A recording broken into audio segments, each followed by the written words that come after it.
Okay, hello. Wow, I'm chewing. Whoops. Here are some practice problems for solving, specifically using logarithms. So I chose some hard ones. There was a warm-up today that was a little bit similar. And so for each of these, whenever you have more than one logarithm, your job is to put them together into one before you inverse it. So I have two logs right here. They both have the same base, which means I am allowed to use the properties. I see that they're being subtracted, which means I might consider putting them into one as division. But first, maybe the square root is a little bit scary too. I also see that this logarithm has a coefficient of 2, which is going to come up on here and be an exponent. So turns out, as soon as I put up here in this argument, the exponent 2, the square root of x, if you square it, just cancels. So this is the same as just log base 9 of x minus log base 9 of 6x minus 1. And then if we see a subtraction sign, we know we have to divide. So I'm going to keep the log base 9 and then just put a big fat parentheses just to remind myself. And then I know that this order actually does matter. So this is going to be my numerator. Log of x is subtracting log base 9 of 6x minus 1, and that has to equal 0. So from here, we actually learned 3 solving methods. Those are in your worksheet. Personally, I'm going to choose to do the method where I change from logarithmic form into exponential form. If the base here is 9, I know that the exponent is supposed to be 0. 9 to the 0 power is supposed to equal all of this. Now, you could also log both sides or whatever, but the logging both sides would actually be like a big base 9 on both sides to cancel. You can get the same thing. Anything to the 0 power is 1. I just realized I'm running out of space here. 1 equals x over 6x minus 1. And then, this is fun. You guys know how to solve this? Because I'm just going to multiply by the denominator to get rid of it. It's not the only way you can solve this. These have to be the same. Anything over itself is 1. But anyway, ignore me. If I multiply by 6x minus 1, that goes away. If I multiply by 6x minus 1 on the other side, it multiplies, and I just get 6x minus 1 equals x, and then I solve the way that I know how. Now, a lot of people stop here because they forget that you can just, subtract 6x from both sides. That's 1x. Negative 1 equals negative 5x. Divide by negative 5, and x equals 1/5. Voila! Technically, I'm not done. I do have to plug it back in, and I have to make sure, first of all, that logarithms aren't going to have an undefined piece, but also this has a square root in it. So making sure this isn't negative, I can take the square root of 1/5, and then 6/5 minus 1, I can also take the log of that. You should also check your answer and make sure that that equals 0. But again, make sure you're plugging it into this original one, and you're not plugging it into something you got down here, like an inverse, because then it might be incorrect. Yeah.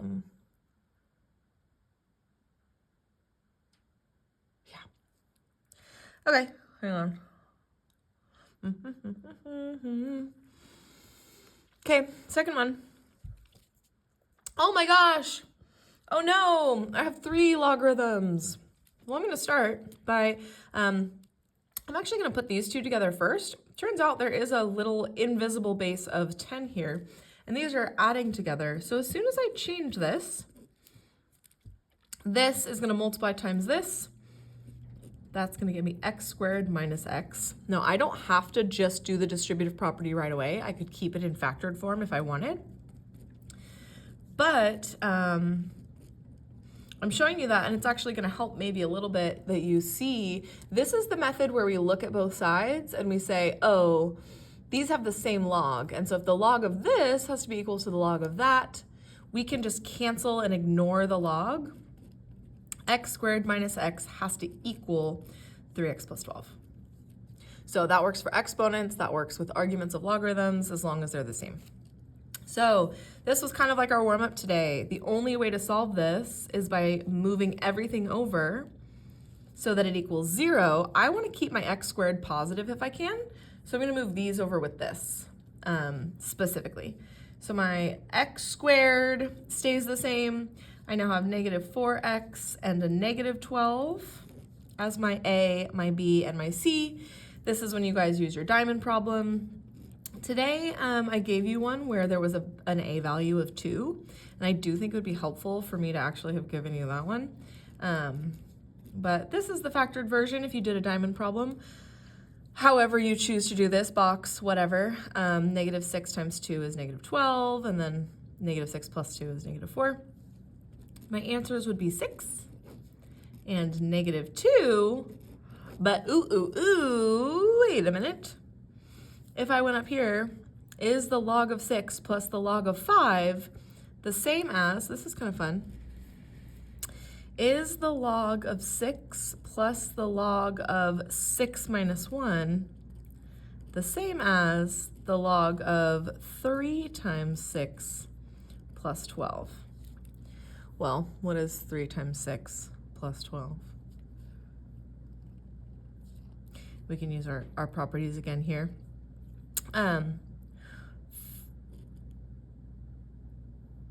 Log of 6 times 5 equals log of 30. Log of 30 equals log of 30. I actually don't need to put that in my calculator. That's good enough as a check. If you try plugging in, this is my x equals 6. So I'm going so fast. It is, let's see, it's 7:21 and I'm still here. Hee hee, what were you doing on Monday night at 7:21 p.m.? So if I plug that in, it all works. If I plug in negative 2, the log of negative 2, I can't do that. I can't plug that into my calculator. That's not gonna work. And I just realized I probably told you something just now that was like, you have to plug it in your calculator. Can I go back in the video? Yes, you do have to plug this in your calculator, because I just realized you guys don't know that maybe this would work or this wouldn't work. So if I plugged this in my calculator, it wouldn't work. This is not a real solution. So the only solution in my solution set is 6. Phew, okay. I'm so sorry. Come ask me more about this if I'm confusing. The whole point was that you could do this at your house. Isn't it helpful when you ask questions in class? Okay. For our last one, take a look, pause the video, write it down. Bing. Now you'll see that we have a log and a log, but there's 3. Oh my gosh, no, not the 3. How am I gonna make these equal each other and use that method where we just make the 2 sides equal? The answer is we are not gonna do that. We're actually gonna move the logs together on the same side. So now I can use my log properties. So I'm actually going to subtract this entire thing to the other side.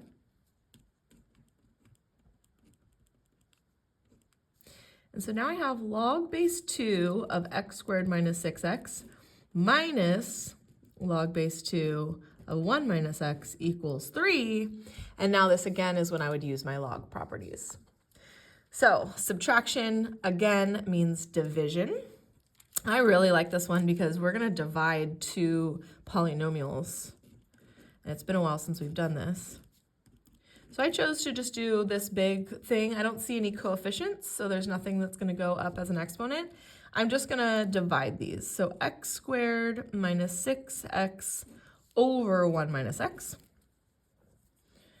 And then maybe I can simplify this now. I'm instead going to use my changing forms. I'm going to change this to exponential form. And I'm going to take my base, 2 to the power of 3 equals x squared minus 6x over 1 minus x. Now already this has a domain restriction. If you remember your rational functions, I can't plug in x. Sorry. I can't plug in 1 for x. If I plug in 1, the denominator will be 0, and that won't work for this. So make sure you're double checking. This is more important, the original function. than this, but just remember all of the things that make undefined or holes or discontinuities, asymptotes, all those things are going to come back later. So this is 8.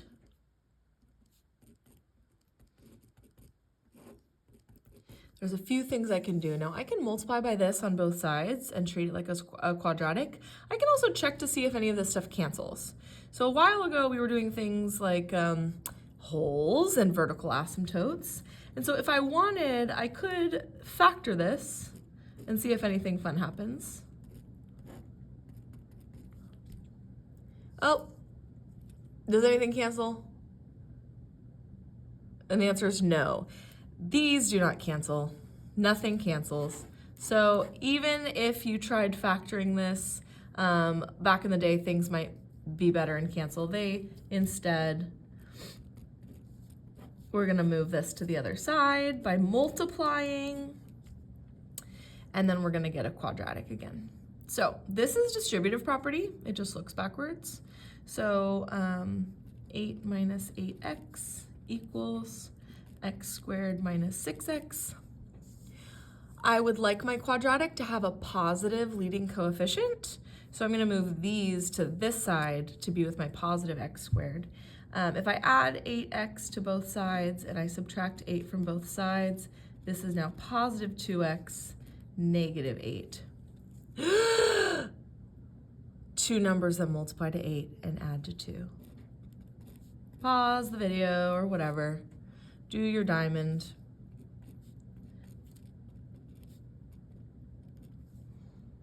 Okay. Quadratic, quadratic, quadratic, quadratic. And then you just need to double check that if you plug these in back up here, that nothing bad is going to happen, meaning it won't be a negative argument. Now I have 1 minus x. And so this is the part where checking actually matters, because this negative number might not be a bad x value. So our original function was the log base 2. I'm going to plug in 2 first. 2 squared minus 6 times 2 is supposed to equal 3 plus log base 2 of 1 minus x, in this case 2. And when we simplify this, we get 4 minus 12, which is a negative number. You might see over here 1 minus 2, also a negative number. X equals 2, when I plug it in, actually results in the negatives in the argument. So when I plug it in, I ended up with the log base 2 of a negative. That is something you cannot put in your calculator. 2 to no exponent will ever equal a negative. However, if I plug in negative 4, oops, I should have titled that earlier.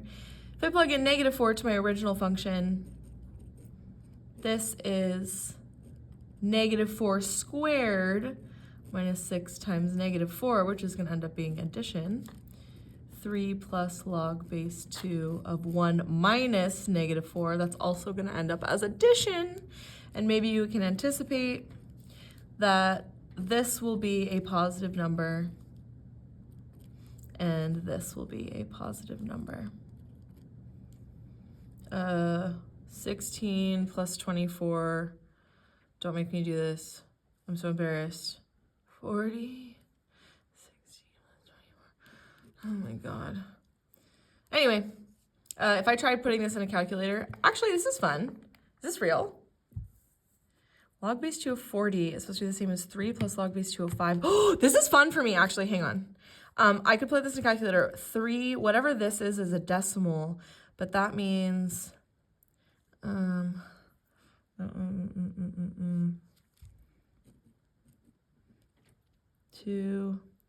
to the 3 equals 8. 3 is the same as log base 2 of 8 plus log base 2 of 5. Oh my God, I did it! This is so fun, you guys. It happened in real life. I changed the 3 into log base 2 of 8 because 2 to the third power is 8. So I actually just changed that into log form. And then log base 2 of 8 plus log base 2 of 5 is log base 2 of 8 times 5, which is log base 2 of 40. I didn't even need my calculator. I just proved it. Proven! QED. I didn't even have to use my calculator! This is the same as 3 plus that. Oh my god, I love my life. Okay, that's good. Bye.